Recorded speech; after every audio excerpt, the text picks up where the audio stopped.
Because today, my friends, I'm gonna end fan wars. If she's not bringing 21 into it, she's bringing fucking parrots into it. Whatever. I'll see myself out. Hi, welcome.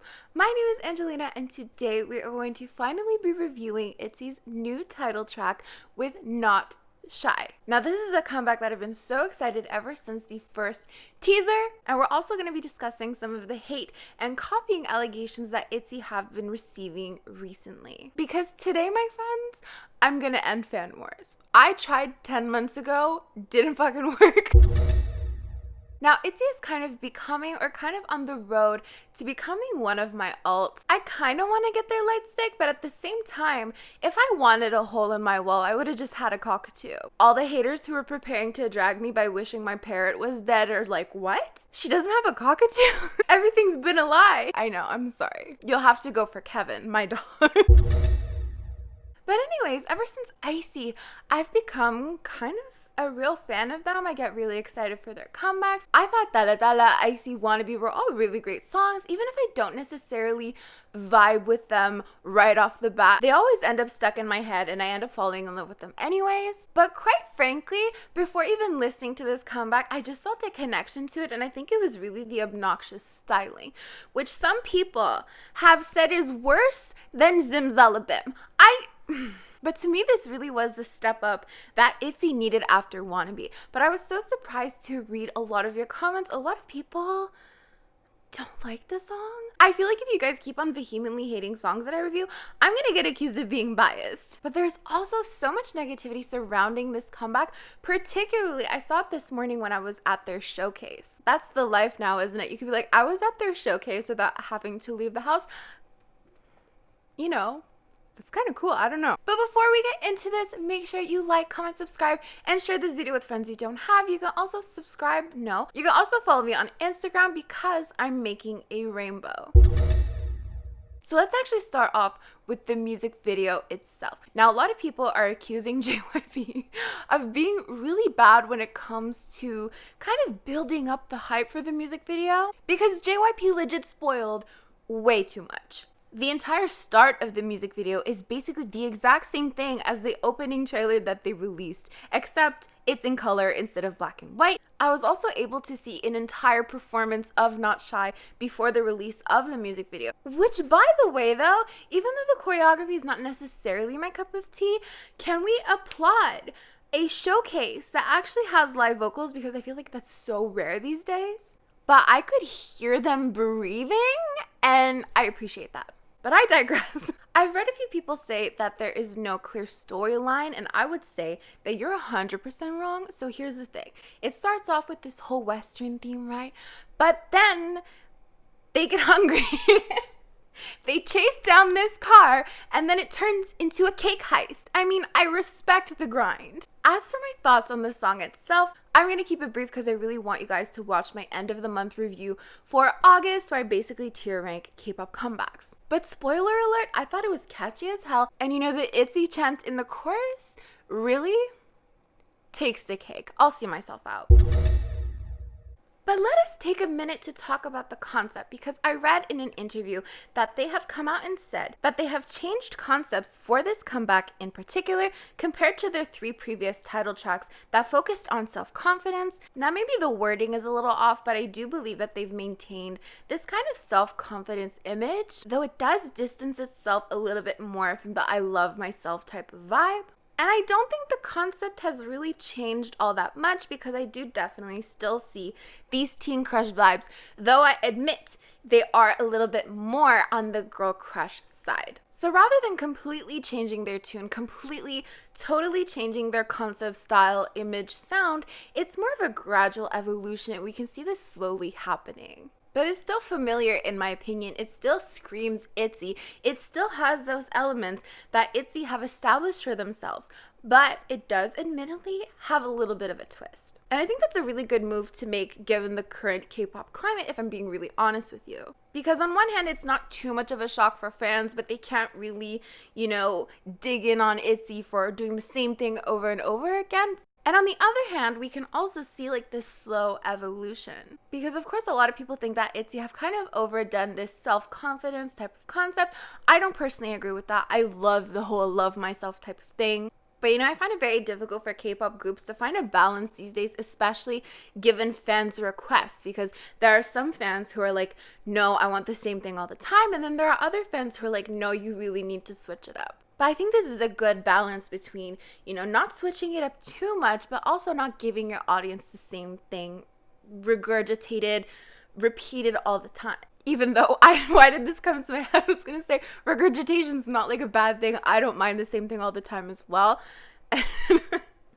Because fun fact, when a parrot regurgitates for you, it's because they're trying to bond with you.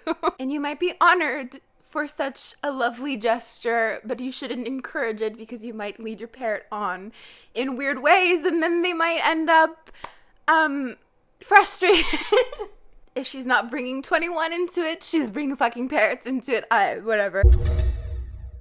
However, I do find that this slight change in concept also comes at a price. Because even before this slight change in concept, people were accusing JYP of copying YG, even though we all know that JYP has a thing for SM, but that's not a conversation you guys are ready to have. I mean, I'm ready to have it, but also JYP pays my bills, so like maybe just, leave your allegations below. You know what I'm implying. But even before the concept changed to a more girl crush theme, we saw a lot of people saying that, JYP is copying YG and Itzy has, these BP vibes. But when it comes to like the Blackpink copying allegations, I feel like they're very minor. So let's take a look. There are people saying that the shorts are similar. Like Taeryung's shorts are very similar to Rosé's shorts in How You Like That Performances. I just feel like I don't think that is a good enough reason to think that one group is copying another. Then of course there's some people pointing out some choreography moves,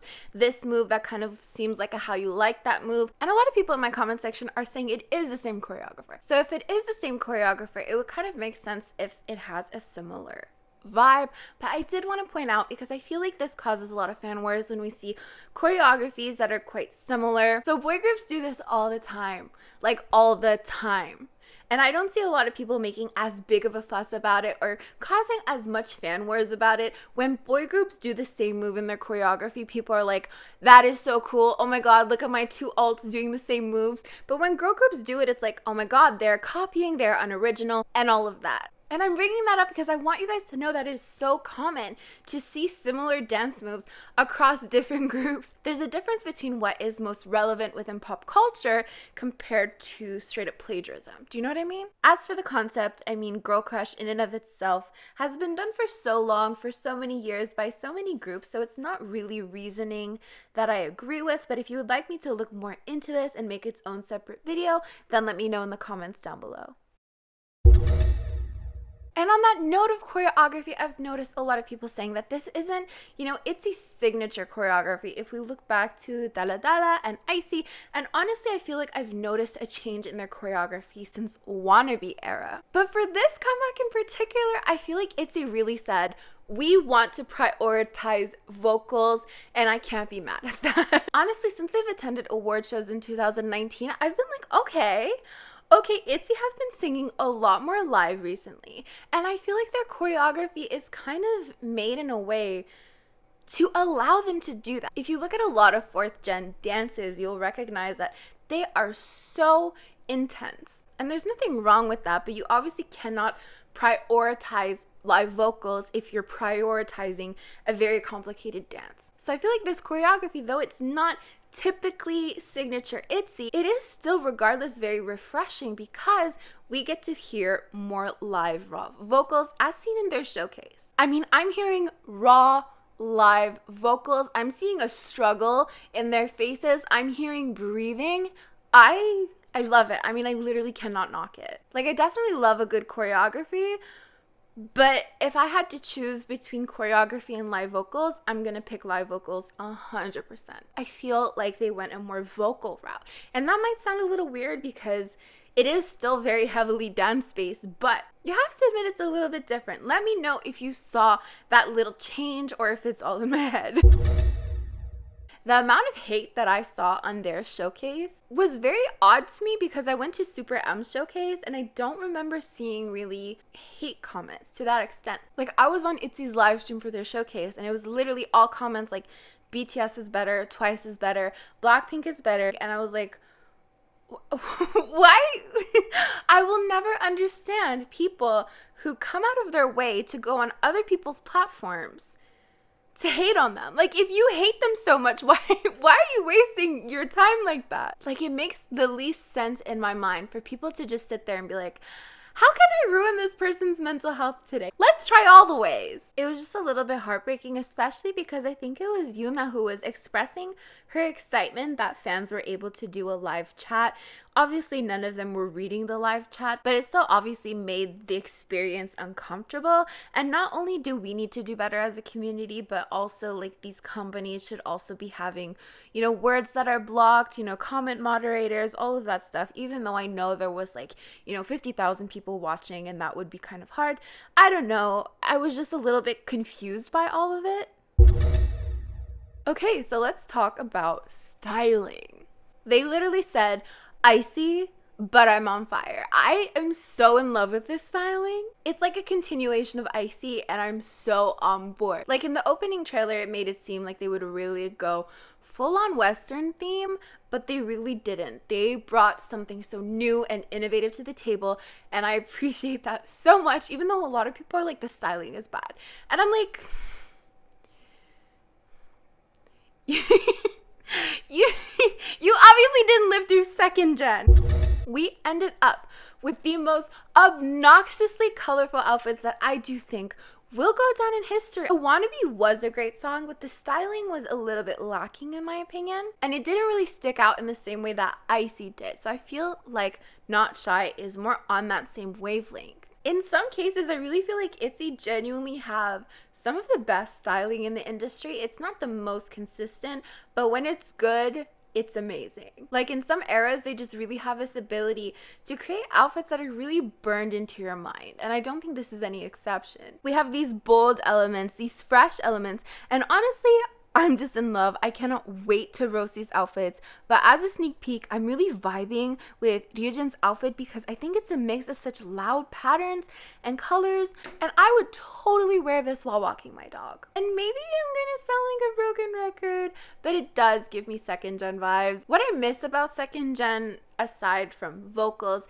is definitely obnoxious style. Like you cannot sit there and tell me that they didn't have really wild fashion. And they often wore things that you could make yourself, and I feel like there's a lot of things like DIY things that you could make yourself, especially Taeryang's shorts, which I'm actually going to make for Kevin. I literally bought a pair of baby denim shorts. Yes, denim.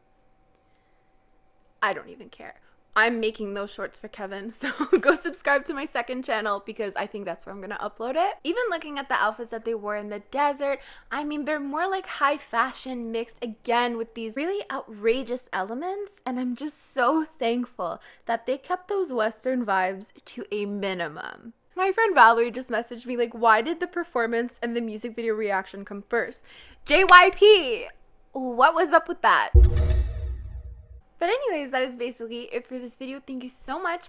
If you made it this far, don't forget to let me know in the comments down below what you thought of this song. Subscribe, like, comment, and share this video with friends you don't have. You can also follow me on Instagram and join my channel membership. So how you do this is you press the join button next to the subscribe button. These are the current individuals who make up my channel members. Thank you so much for your love and support.